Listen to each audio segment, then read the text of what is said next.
If you can understand this one concept, you can literally create your own economy. But here's the thing that 99% of business owners, entrepreneurs, and sales professionals miss.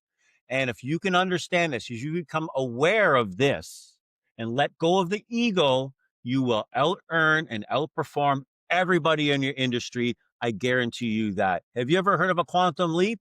Change this, and in 90 days, your income will change. But let me say something that might mess with you a little bit. You will never, ever out earn, outperform, or outgrow the image that you hold of yourself.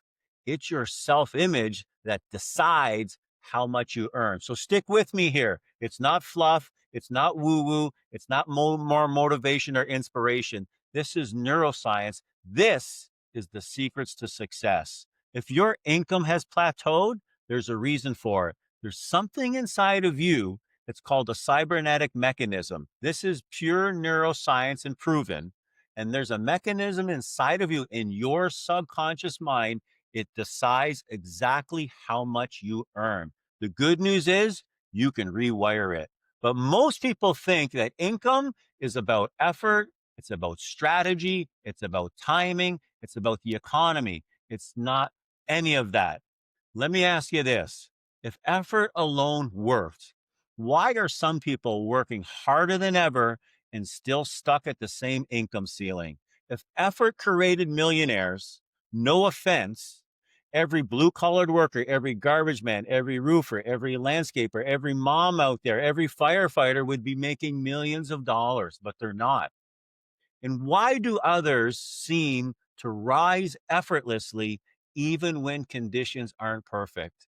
Do you realize there was more millionaires made during COVID than any time before? Why is that? Because the answer isn't outside of you. It's not an external fix, it's an internal fix. And once you see it and once you understand it, you can never ever unsee it or let it go. Your self image is the mental picture that you hold of who you are and what you deserve. There's an image inside of you that feels what's normal, what's safe, or what's possible. Not what you want, not what you expect. Your identity and your self image, it determines what you tolerate, what feels normal, what feels uncomfortable, how big you allow yourself to play. Stop playing small. Create a big image of yourself. Here's the part that most people miss. Your self-image is always trying to stay consistent. Remember about that cybernetic mechanism I talked about? It acts just like an autopilot for an airplane. If someone's going from New York to LA, there's a cybernetic mechanism in that plane. And if there's some turbulence, some wind gusts, if it goes off course, the mechanism always brings it back to alignment to the course. That's exactly what's going on inside of your mind in regards to your income.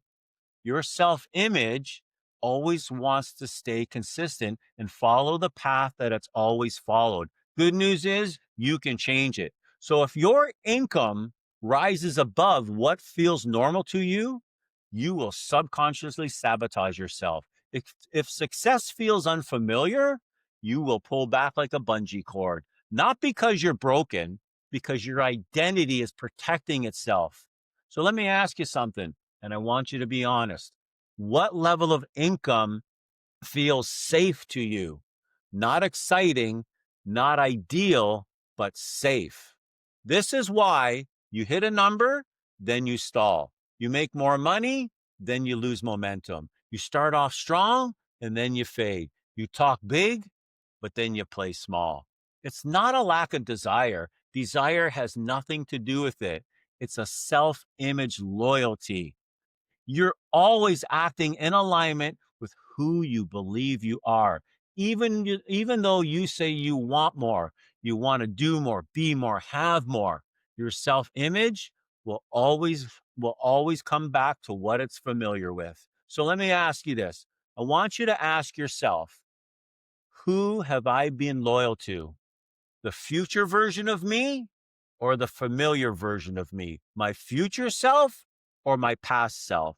My new story or my old story? Because I want you to think of your self image like a thermostat. You turn up the heat, income rises, but if it's above your internal setting, the system kicks in and brings you back down. Have you ever noticed you've had good weeks or good months? You might have even had record sales, but then at the end of the year, you always kind of seem to earn the same amount you always earn within maybe 5 or 10% or a little bit above or a little bit below. That's your self image. That's dictating your income. So your self-image, it's going to want you to procrastinate, fear, worry, doubt, overthink, play small. And you think, why does this keep happening to me? Because your identity hasn't been upgraded yet. It's all about upgrading your identity because this world, whether you understand it or know it right now, not, is all about energy and frequencies. Somebody earning 50K does not know how to earn 250K. Someone earning $500,000 doesn't know how to earn $1 million because their identity hasn't upgraded to the frequency of the person they have to become. Did you hear what I just said? The person you have to become. Getting wealthy is an inside job. That's why it's called income, not outcome. It's who you have to become on the inside. Wealth is an inside game. Wealth starts within. So here's the breakthrough. You don't raise your income first. You raise your self-image first. You decide, this is who I am now. This is the level I operate at. These are the standards that I'm going to live by. And then, only then, your actions are going to align effortlessly. So let me ask you this. If your self-image was already set at the level that you want to earn, what would you stop tolerating immediately? What conversations would you end? What excuses would disappear? What standards would rise? So here's how self-image actually changes. Number one, new idea. You got to create a new idea. You can't think the same way you did yesterday, last week, last month, last year.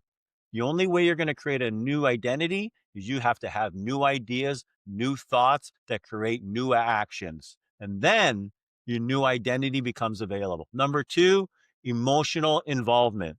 Your subconscious mind is the emotional mind. Everything we do starts with a feeling.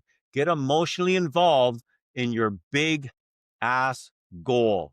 Get emotionally involved in it. Get excited about it. Most people say they're tired.